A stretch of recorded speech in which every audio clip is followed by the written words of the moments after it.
Bismillahirrahmanirrahim. Assalamualaikum Bapak Ibu mahasiswa PGSD. Waalaikumsalam warahmatullahi wabarakatuh. Bagaimana kabarnya Pak Ijang, Pak Iqbal, sama Bu Fitria?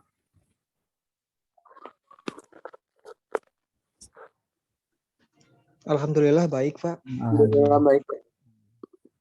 Suara saya jelas ya, Pak ya? Alhamdulillah jelas, Pak. Jelas, Pak. Iya, ya. Atur nuhun. Bismillahirrahmanirrahim. Baik, kita mulai saja untuk perkuliahan hari ini. Rabbi shrahli shodri wa yassir li amri wahlul 'uqdatam min lisani yafqahu qawli. Bapak Ibu, ketemu lagi bersama Pak Ramdan di semester genap tahun akademik 2021-2022 pada hari Sabtu tanggal 16 April. Alhamdulillah kita masih diberikan kesehatan untuk masih bisa berkumpul pada perkuliahan mata kuliah pendidikan bahasa Inggris untuk sekolah dasar. Terima kasih Pak Iqbal, Pak Ijang, dan Bu Fitria yang sudah hadir dan masih semangat belajar walaupun dalam keadaan berpuasa, karena sebenarnya puasa itu bukan alasan untuk kita bermalas-malasan ya. Kita harus tetap semangat, apalagi kita istilahnya mah dalam kegiatan mencari ilmu atau menuntut ilmu gitu ya. Terima kasih Pak Iqbal, Pak Ijang, Bu Fitria. Kalau Bu Fitria sepertinya posisinya lagi masih di sekolah, hanya menyimak, tidak apa-apa, yang penting suara saya terdengar sampai ke Fitria. Terima kasih. Untuk perkuliahan kali ini, sebelum saya memulai ke materi, seperti biasa di pertemuan pertama ini kita selalu mendahulukan atau mengadakan atau pengenalan atau orientasi daripada mata kuliah ini, dimulai dari pemaparan RPS seperti biasa. Tapi sebelum saya memaparkan RPS, saya akan men-share terlebih dahulu yang berkaitan dengan pembelajaran bahasa ini.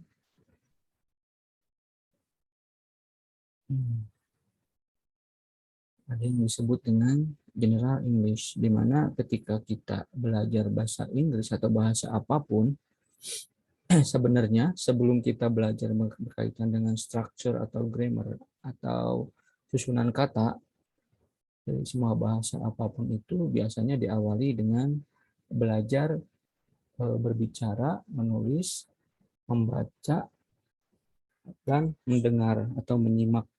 Itu di pelajaran apapun. Nah, kalau misalkan untuk fokus di pelajaran yang sekarang, di pelajaran di mata kuliah yang berkaitan dengan bahasa Inggris atau English language, di mana kita itu di dalam general language itu ada dua komponen. Yang pertama itu English basic skill dan English komponen.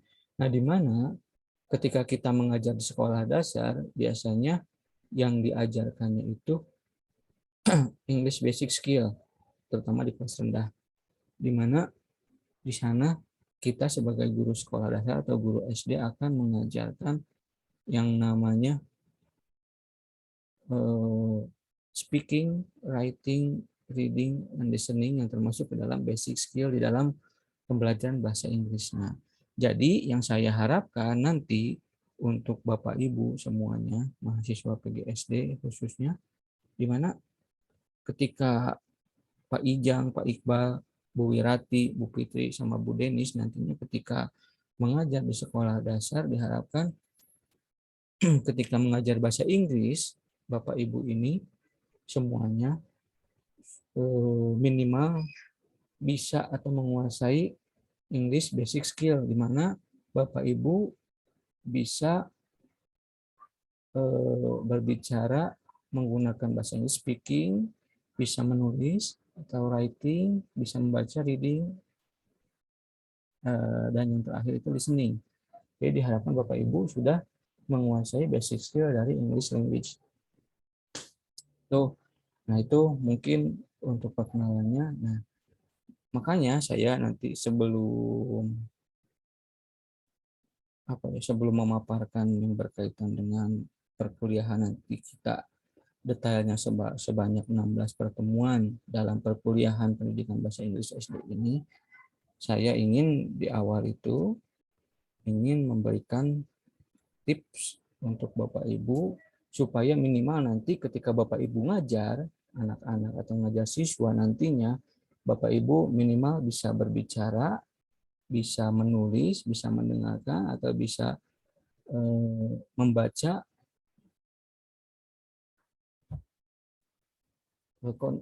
konten konteks-konteks simpel yang ada di dalam pelajaran bahasa Inggris ya, minimal yang kosakata-kosakata yang ada atau yang diajarkan nanti di usia-usia anak sekolah dasar seperti itu.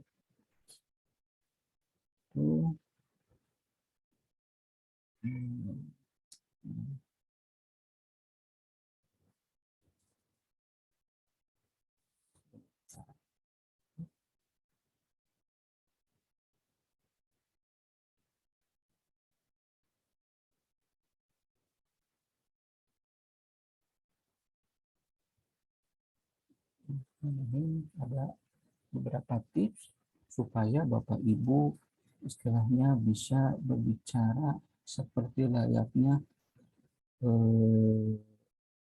minimal orang Inggris lah gitu, tapi bahasa-bahasa yang sederhana gitu.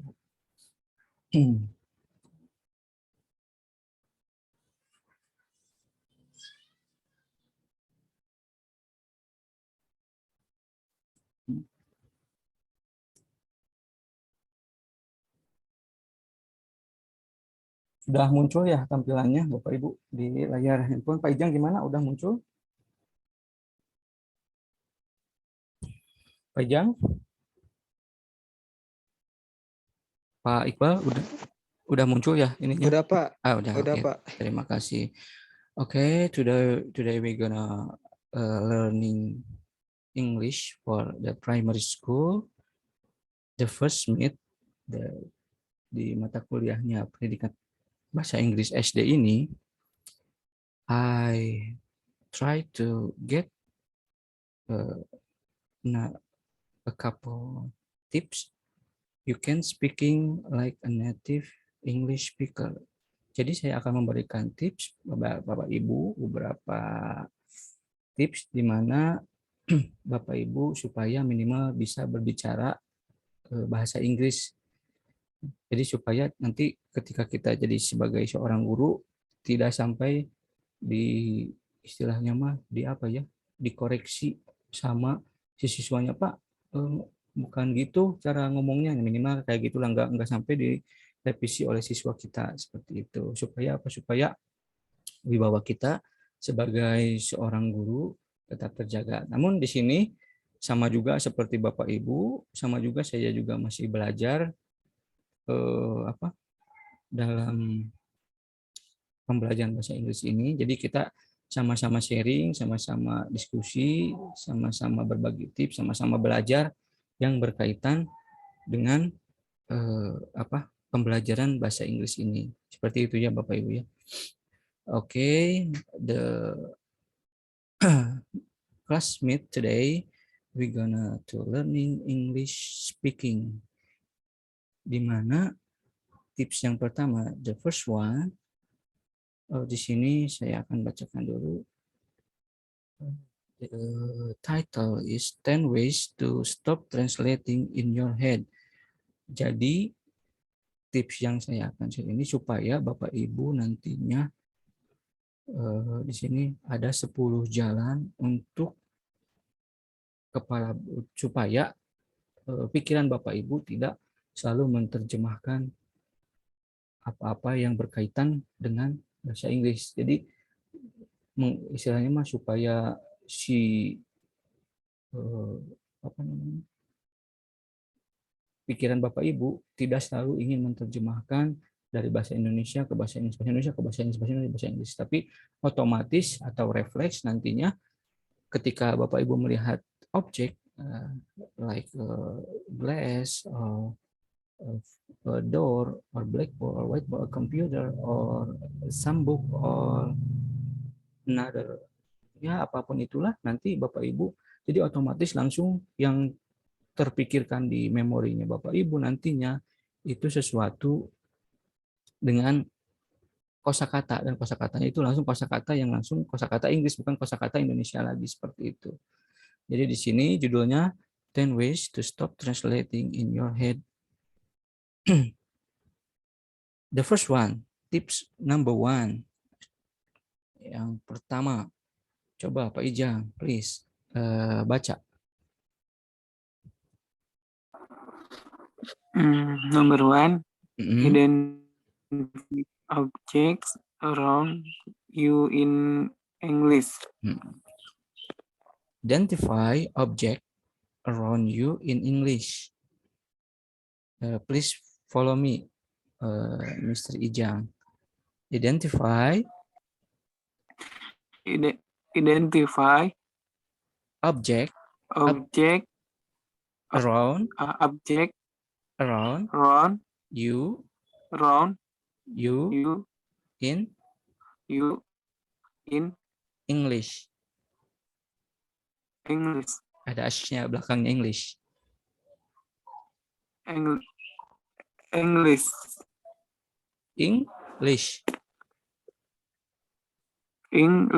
Yes, thank you. Identify object around you in English. Jadi Bapak Ibu ketika berada di suatu tempat, di suatu lingkungan yang Bapak Ibu tempati, jadi Bapak Ibu coba mengidentifikasi semua yang ada di sekeliling Bapak Ibu itu selalu dengan menggunakan bahasa Inggris. Selalu menggunakan bahasa Inggris, jadi di mana ketika melihat suatu barang, oh ini bahasa Inggrisnya. Jadi bukan mengidentifikasinya bukan pakai bahasa Indonesia. Ngelihat kursi, identifikasinya pakai kursi. Jadi identifikasinya itu langsung dengan native language yang target language yang lagi dipelajari oleh Bapak Ibu. Misalkan Pak Ijang lagi belajar bahasa Jepang. Jadi ketika melihat suatu barang, something atau kejadian di sekeliling Pak Ijang, itu yang diterjemahkan di pikiran Pak Ijang itu langsung menggunakan bahasa Jepang. Kalau misalkan Pak Ijang lagi belajar bahasa Jepang, kalau Pak Iqbal misalkan lagi belajar bahasa Sunda, jadi menerjemahkan semua yang ada, yang terlihat atau yang di sekeliling Pak Iqbal itu langsung diterjemahkan menggunakan bahasa Sunda. Jadi jangan sampai ada ketika Pak Ijang belajar bahasa Inggris atau ketika Bu Denis belajar bahasa Inggris menerjemahkan segala sesuatu yang ada di sekeliling Pak Ijang, segala sesuatu yang ada di sekeliling Bu Denis itu menggunakan bahasa Indonesia. Jadi langsunglah mulailah mencoba atau belajar yang namanya belajar kan sedikit-sedikit, nggak usah terlalu brok semua langsung. Jadi sedikit-sedikit coba diidentifikasi semua yang ada di sekeliling di sekeliling Bapak Ibu semuanya atau sekeliling Indonesia, diidentifikasi sesuai dengan bahasa yang Bapak Ibu pelajari. Misalnya kita lagi belajar bahasa Inggris, jadi identifikasi semua yang ada di sekeliling Bapak Ibu dengan bahasa Inggris. Makanya di sini tips yang pertama itu, tips number 1, the first one is identify object around you in English. Jadi identifikasi semua objek yang di sekeliling kamu itu dengan bahasa Inggris. Tuh. Kemudian the second one, tips yang kedua, repeat phrases you hear native speaker use. Jadi coba ketika misalkan contohnya Pak Ijang, Bu Denis, Bu Wirati, Bu Fitri, Pak Iqbal lagi menonton berita nih, berita di luar negeri. Nah, selain menonton berita, coba jadi misalkan pembaca berita membacakan berita bahasa Inggris. Misalkan today in Bandung City have, apa disebutnya earthquake. Jadi misalkan di Bandung lagi terjadi gempa nih, jadi lagi dibacakan di beritanya nih, berita bahasa Inggris misalkan di BBC News. Nah, Pak Ijang, Pak Iqbal, Bu Wirati, Bu Fitria itu nantinya selain tadi yang pertama ya, mengidentifikasi semua objek yang ada di sekeliling, Pak Ijang juga harus sedikit-sedikit misalkan menirukan pembaca berita. Jadi repeat, jadi mengulang frase yang kamu dengar atau yang Bapak Ibu dengar sesuai dengan si pengguna bahasa tersebut, si pengguna bahasa target gitu. Jadi kayak misalkan kita lagi mendengarkan bahasa Inggris, Bapak Ibu coba dengarkan ulang dengan menggunakan bahasa Inggris lagi seperti itu. Jadi di sini tips yang kedua itu repeat phrases you hear native speakers use.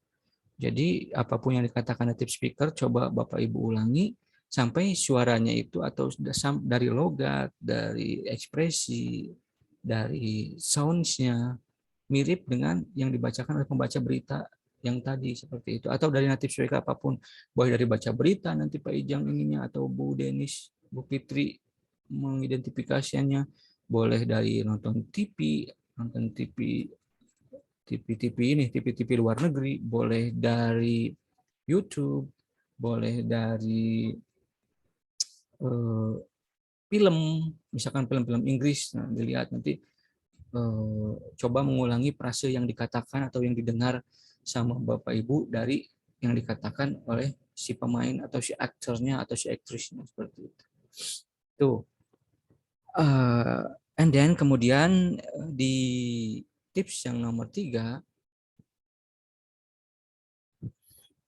coba baca Pak Iqbal. Tips number 3 or 10 ways to stop translating in your head.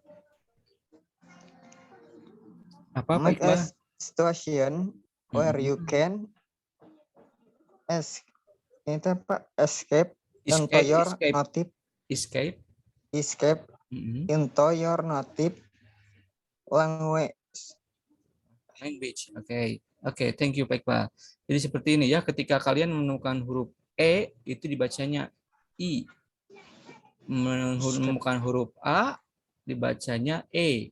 Jadi vokalnya itu kan A, I, U, E, O, huruf vokal itu ya. Kalau misalkan A dibaca E, kalau misalkan E dibaca I, U dibaca U, I dibaca I, O dibaca O. Berarti ya itu ya huruf vokalnya. Nah, please follow me, Mr. Iqbal. Make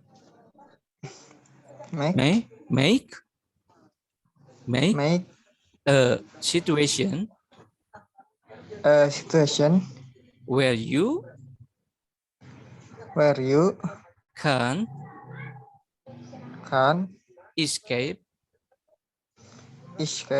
into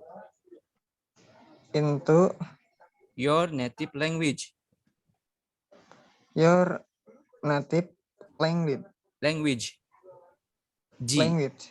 ya. Oke, thank you. Jadi ini tuh make a situation where you can itu cannot, sebenarnya cannot digabung. Jadi can dibacanya can escape into your native language.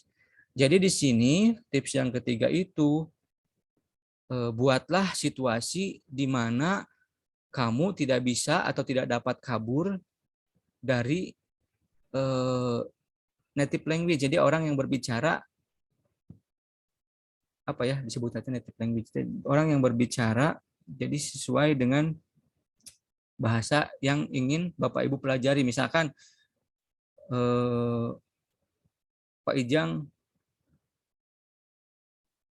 ingin belajar bahasa Inggris, otomatis supaya mendapatkan situasi seperti ini, situasi di mana Pak Ijang nggak bisa kabur atau tidak bisa adaptasi atau tidak bisa melakukan sesuatu, sehingga Pak Ijang harus mau nggak mau menggunakan bahasa yang ada di lingkungan Pak Ijang itu.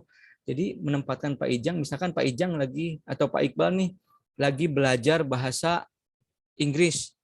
Pak Iqbal itu jadi carilah lingkungan yang Pak Iqbal di mana Pak Iqbal itu tidak bisa menggunakan bahasa Indonesia atau bahasa Sunda di situnya untuk berkomunikasi. Jadi membuat situasi di mana Pak Iqbal tidak dapat kabur dari orang-orang yang berbicara dengan menggunakan bahasa Inggris seperti itu Pak Iqbal. Tips yang ketiga itu buatlah situasi di mana Pak Iqbal tidak bisa kabur dari native language. Jadi tidak bisa menggunakan inilah intinya mah menggunakan bahasa Indonesia atau bahasa yang Pak Iqbal kuasai untuk berkomunikasi dengan orang-orang yang ada di sekitar Pak Ijang gitu. Ketika hal seperti itu biasanya katanya kenapa harus seperti itu. Jadi ketika orang dalam kondisi seperti itu mau nggak mau dia akan berusaha berbicara sesuai dengan language atau dengan bahasa yang dipergunakan oleh orang-orang yang ada di komunitasnya itu. Seperti itu. Makanya salah satu tips untuk atau supaya Bapak Ibu bisa berbicara bahasa Inggris itu tinggallah di lingkungan bahasa Inggris yang memaksakan Pak Iqbal untuk berbicara bahasa Inggris. Jadi tidak bisa menggunakan bahasa Indonesia atau bahasa Sunda untuk berkomunikasi dengan orang-orang yang ada di komunitas tersebut seperti itu. Tuh. Berikutnya tips number 4. The next one. I want Bu Fitria lagi rapat. Miss Wirati, please read the tips number 4. Please reading the tips number 4. Bu Wirati.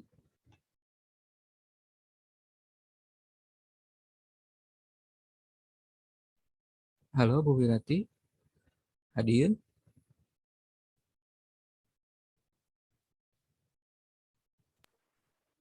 Iya Pak, sebentar Pak, enggak kan itu. Oke. Saya Pak sebentar. Ya.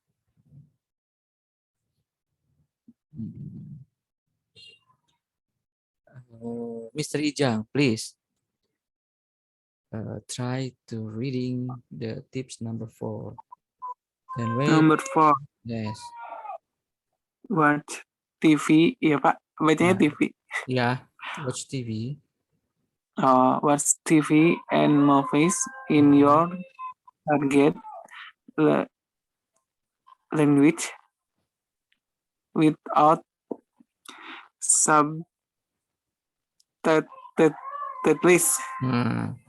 Okay, please follow me, Mr. Ijang. Watch TV. Watch TV and movies in your target language without subtitles.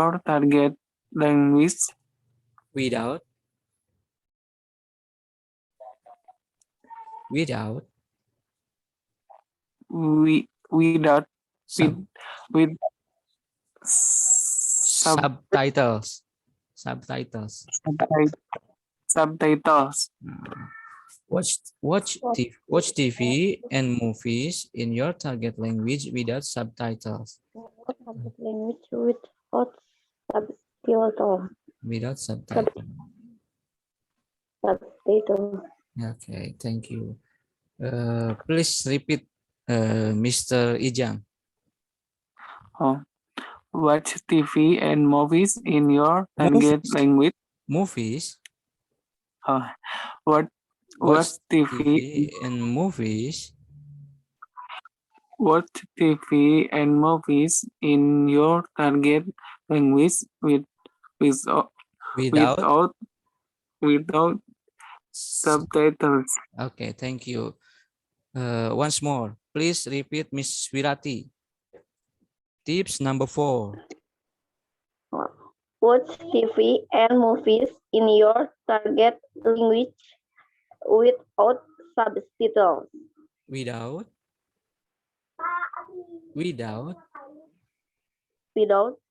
subtitles. Without no, subtitles. without subtitle, Subtitles. without subtitle, Subtitles. Okay, thank you. subtitle. Okay, thank you, Miss Wirati. Okay. Jadi untuk tips yang keempat ini, Bapak dan Ibu semuanya berusaha menonton TV dan film berbahasa Inggris, khususnya ya, kita lagi belajar bahasa Inggris. Jadi menonton TV dan film yang berbahasa Inggris tanpa terjemahan. Kan kalau misalkan kita nonton film-film luar negeri tuh suka ada terjemahannya tuh di bawah ya. Suka ada terjemahannya di bawah. Nah, berusahalah si TV luar negeri atau film yang kita tonton itu jangan menggunakan terjemahan yang tulisan yang ada di bawah, tapi gunakanlah atau dihilangkanlah subtitlesnya supaya apa? Supaya lebih gampang ketika melihat dan berusaha mencerna sendiri apa yang ingin dikatakan dari apa yang ditampilkan oleh film. Jadi ketika aktornya berlaga seperti ini, oh dia mengatakan ini, jadi kita berusaha keras untuk mencernanya atau mencermatinya seperti apa si sebenarnya dialognya itu seperti apa, itu akan lebih efektif di buat diri kita ketimbang kita membaca membaca terjemahan atau membaca subtitles yang ada di bagian bawah film biasanya. Kenapa? Karena ketika kita fokus membaca subtitles yang ada di bagian bawah film, kita terlupa akan melihat adegannya sama mendengarkan apa yang dikatakan oleh si si aktor atau aktris tersebut yang ada dalam film tersebut. Merupakan itu. Karena sebenarnya yang terbaik itu ketika belajar bahasa, kita mendengarkan terus mengikutinya, mendengarkan, mengikutinya. Seperti tadi tips yang nomor 2.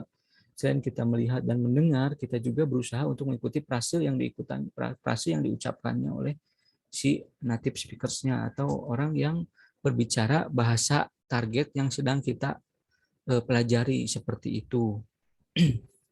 Itu untuk tips yang nomor 4. Tips yang nomor 4 itu sebenarnya ada 2 hal yang bisa kita lakukan. Yang pertama itu tadi menonton TV dan film dengan menghilangkan subtitlenya. Terus kalau yang kedua, boleh kita menggunakan subtitle, tapi subtitle yang sama dengan subtitle yang diucapkan oleh dengan bahasa yang diucapkan oleh filmnya. Misalkan film yang kita tonton itu film bahasa Inggris, nah subtitlenya juga subtitle bahasa Inggris. Untuk apa? Untuk memudahkan kita belajar bahasa Inggris gitu, seperti itu. Jadi misalkan kita lagi kesulitan nih, ini sebenarnya ngomong apa sih? Kan kadang ketika yang diucapkan itu, ketika orang Inggris itu yang pengucapannya seperti apa, tulisannya seperti apa. Kadang ada beberapa kata yang pengucapan kayak language aja, ditulisnya kan language gitu kan ya. Padahal mah ketika diucapkan ternyata language. Nah, kadang kan ada suka berbeda ya, apa yang diucapkan dengan apa yang ditulis, seperti itu. Itu yang berkaitan dengan tips yang nomor 4 ini. Tips yang kelima, jadi ini 5 tips dulu ya, karena ada 10. Cuma karena ini juga karena saya pakai Zoom meetingnya yang free, yang gratis, jadi berbatas waktu nih. Udah ada remaining time-nya. Remaining meeting time-nya 9 menit lagi. Nanti mungkin tips ini bersambung ke meeting berikutnya. Nanti saya bikin lagi meeting kelas atau meeting room yang baru ya Bapak Ibu ya. Kalau misalkan nanti tiba-tiba meeting room-nya mati, nanti Bapak Ibu coba login lagi tapi dengan link yang berbeda. Nanti saya share lagi linknya ya Bapak Ibu ya. Nah itu. Ya Pak. Nah, terima kasih. Nah tips yang kelima, coba Bu Wirati. Tadi kan Ya, Pak. Ya, baca. Please read tips number 5. Okay. Don't bring a dictionary to your lesson. Listen ya Pak. Listen itu ditulisnya L-I-S-T-E-N. Kalau ini lesson. Listen itu mendengar. Kalau lesson itu belajar. Jadi gini bacanya. Please follow me. Don't. Bu Miss Wirati, please follow me. Ikuti saya. Don't bring a dictionary to your lesson. Lesson. Lesson. Your lesson. Don't bring a dictionary to your lesson. Please repeat once again. Okay.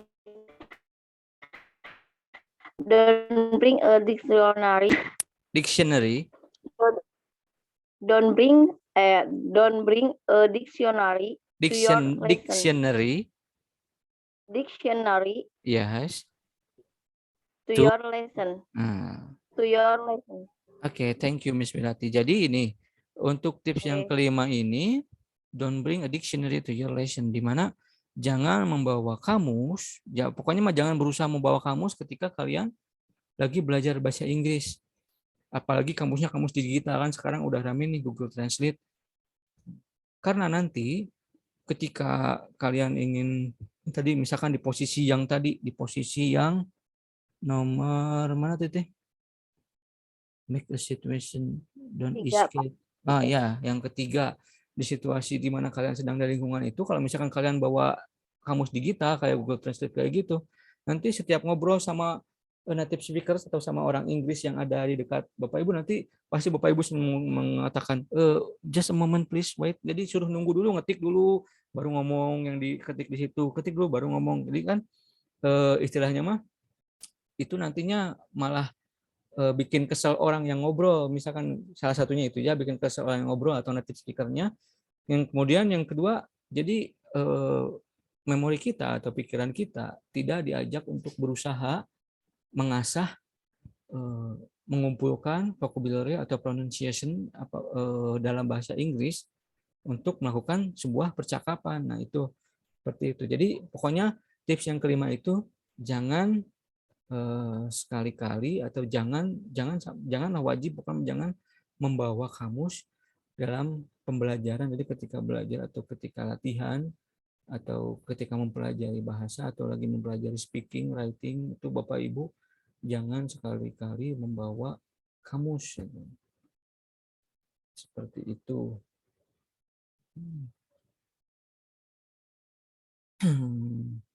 Ini kita ganti room dulu ya Bapak Ibu ya, karena ini sudah mau habis. Maaf ya, mohon maaf ya, saya belum dibikin ini Zoom meetingnya, belum dibikin yang berbayar, masih yang gratis, jadi dibatasi oleh waktu. Mohon maaf sebelumnya. We go to next session. Terima kasih Bapak Ibu, kita lanjut ke sesi berikutnya. Keluar dulu sebentar ya Bapak Ibu. Terima kasih.